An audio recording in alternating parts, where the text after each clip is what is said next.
Podcast.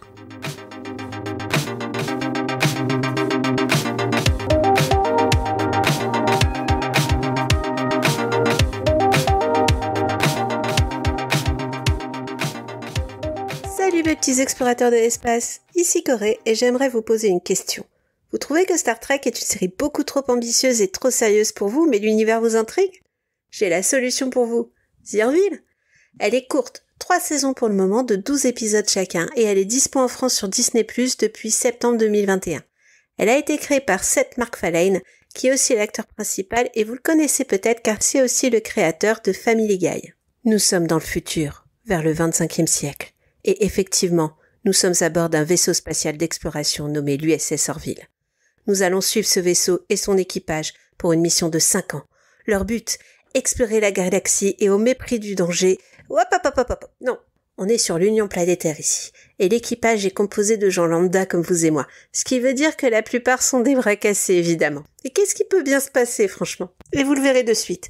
Au départ, le capitaine de vaisseau Ed Mercer, interprété par Seth MacFarlane, se voit attribuer comme second son ex-femme Kelly Grayson, jouée par Adrienne Palicki. Justement, cette ex-femme, il tente de l'oublier. La série va prendre directement le pli de l'humour, puisque le capitaine fait constamment des bourdes en ruminant la nomination de son ex. Il n'y a pas que.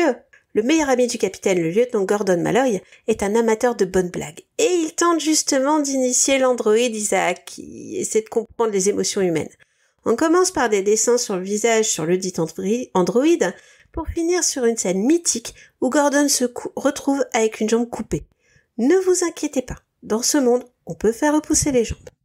Et durant ce fil d'humour parfois potache, mais qui fonctionne extrêmement bien, la série va trouver son rythme et chaque épisode va soulever des thèmes comme le changement de sexe, la mixité des cultures, les idées reçues, la libération des mœurs, les familles dysfonctionnelles. Ne vous inquiétez pas encore, il y a évidemment de l'exploration spatiale, sinon jamais j'aurais été voir cette série. Et c'est ainsi qu'on se retrouve sur un décor typique de SF, entre le vaisseau et le mode de fonctionnement de l'univers. Je vous donne des exemples. Les maladies peuvent toutes être guéries, il n'y a plus d'argent puisqu'on n'en a plus besoin, on a des vrais débats sur les autres cultures, et tout ceci sur un ton qui peut quand même rappeler à certains Brooklyn Nine-Nine, donc vous avez déjà eu la recommandation sur ce podcast. Si vous aimez les vaisseaux spatiaux et que vous vous demandez si ce genre de série peut vous tenter, cette série est pour vous. En reprenant les codes d'une franchise un peu célèbre comme Star Trek, sans la copier totalement, The Orville peut vous faire une excellente initiation à l'univers. Et pourtant elle va même plus loin dans le game si j'ose dire. Elle pose des questions dans des thèmes qu'on n'aurait pas osé se demander. Si le voyage dans le temps était réellement possible, à quoi ressembleraient les os humains tels qu'on les voyait par exemple au 19e siècle? À quoi ressemble un univers en 2D? Peut-on aimer un robot? Doit-on intervenir dans une culture dont certains points nous semblent totalement archaïques? Et en même temps, cette série nous débug tout le sérieux de ce genre de franchise. On a de l'humour qui est toujours dosé dans des sujets très sérieux.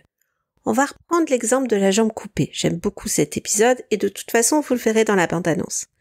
Ça rappelle qu'une blague peut aller vachement trop loin et qu'on n'a pas tous le même sens de l'humour, donc forcément un androïde va pas comprendre culturellement que couper une jambe, c'est pas cool.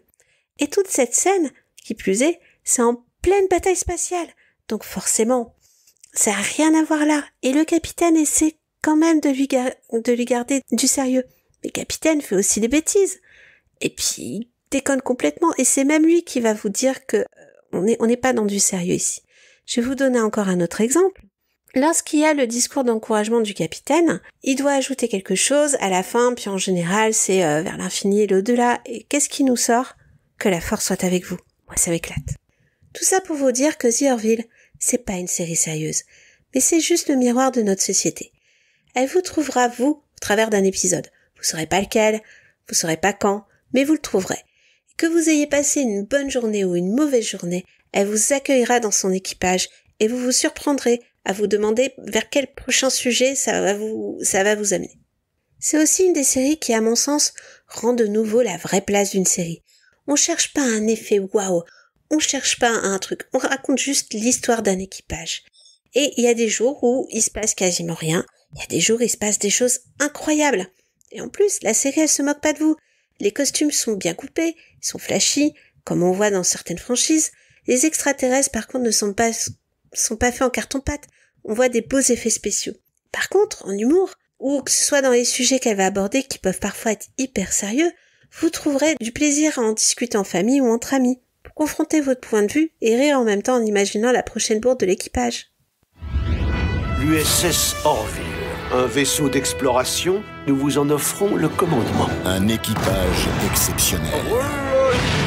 Désolé. Réunissant les meilleurs officiers de l'univers. C'est pas une farce, espèce de psychopathe! Vous m'avez coupé un membre! Ah, je vous ai bien lu. Enfin, leur mission, observer les différentes cultures sidérales, avec respect et bienveillance. Ça va, mec? Oui, ça va aller. Au cours d'un incroyable voyage interplanétaire.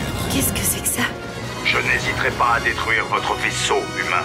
Attendez, pouvez-vous vous pousser un peu sur votre droite? Voilà, oui, là c'est mieux. Danger, rayons laser et coup de la panne sont au rendez-vous. Quelle galère, je sens qu'on n'aura pas fini la journée avant 17h. Dans votre nouvelle série inédite, The Orville. Et voilà. J'espère que je vous aurai donné envie de regarder The Orville. N'oubliez pas l'information la plus importante, à part regarder The Orville bien entendu, c'est que ce programme vous est présenté par Watchlist du label Podcut. Ce label, ça pourrait être un peu votre seconde maison si vous le désirez en vous inscrivant en Discord par exemple. Vous pouvez aussi nous aider financièrement en souscrivant au Patreon où vous aurez accès à des articles exclusifs et où les membres du label vous concoctent parfois une petite playlist chaque mois. Tous les liens sont bien sûr dans les notes de cet épisode. Et si vous souhaitez nous aider sans pour autant vous investir autant, vous pouvez toujours noter notre podcast, partager et commenter sur les réseaux, ce qui augmentera notre visibilité. Vous pouvez enfin découvrir et faire découvrir les autres podcasts du label. Les miens en ce moment sont la 19e Palabre, Dr Watt, Guillaume B, So It Is. Et bien entendu, Watchlist. Des bisous tout le monde et à bientôt.